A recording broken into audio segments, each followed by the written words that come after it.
Thank you, Senator. 2 years ago, the Supreme Court in the Shelby case landed a devastating blow, striking against pre-clearance, federal pre-clearance protections for all Americans. The Supreme Court, in effect, issued a challenge to Congress. And today, I am very proud to say that with the leadership of Senator Leahy and with the Tri-Caucus in the House, we will introduce a bill today, the Voters' Rights Advancement Act of 2015. That is answering the challenge that the Supreme Court has issued to us. You know, as a native of Selma, Alabama, just 3 months ago, I welcomed President Obama and Mrs. Obama, as well as President and Mrs. Bush, and 100 members of Congress, a bipartisan group. It was a kumbaya moment as we acknowledged 50 years since Bloody Sunday, 50 years since John Lewis was badly beaten on that Edmund Pettus Bridge for the simple right to vote. And it's not enough that we have a kumbaya moment. It's not enough that we have great speeches. Our president gave a very good speech that day. It's really about what we're going to do to protect the legacy that was fought on that bridge. And that's exactly what we're doing right now. I am honored to stand with Senator Leahy and Senator Durbin and Senator Coons, honored to stand with my colleagues Judy Chu and Linda Sanchez as we move this nation forward. It is an aggressive bill. It is an expansive bill. It's all inclusive. It's really important that we provide a modern day solution, the court said. And what this bill will do is it will look back to 1990 and moving forward, so 25-year look back.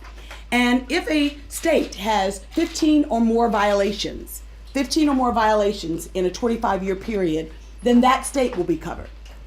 If that jurisdiction or subdivision, political subdivision, has 3 or more violations over a 25-year period, that municipality or political subdivision will be part of the covered state, part of the covered jurisdictions.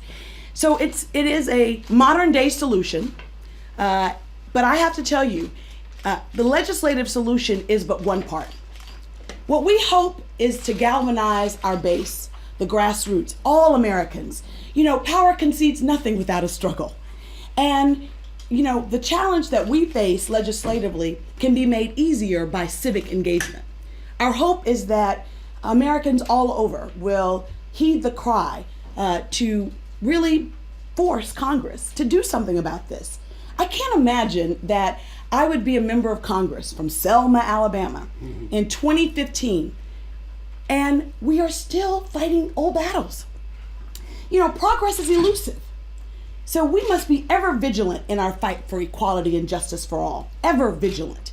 And it's not enough that we have symbolic moments. We need action. So today I stand with my colleagues to demand action. I look forward to introducing this bill in the House, the Voting Rights Advancement Act of 2015. It's about restoring and advancing voting rights in America. Martin Luther King said the time is always ripe to do what is right. It is right for this Congress to have a legislative solution to a problem that should not exist. We should not be able to choose our own voters. Every American, every citizen should have the right to vote. Every citizen.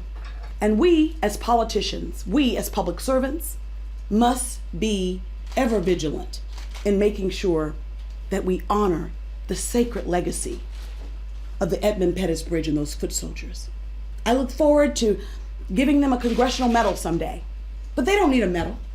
The best legacy that we can leave to those foot soldiers on that bridge is by restoring the Voting Rights Act, that which they shed their blood for. Thank you.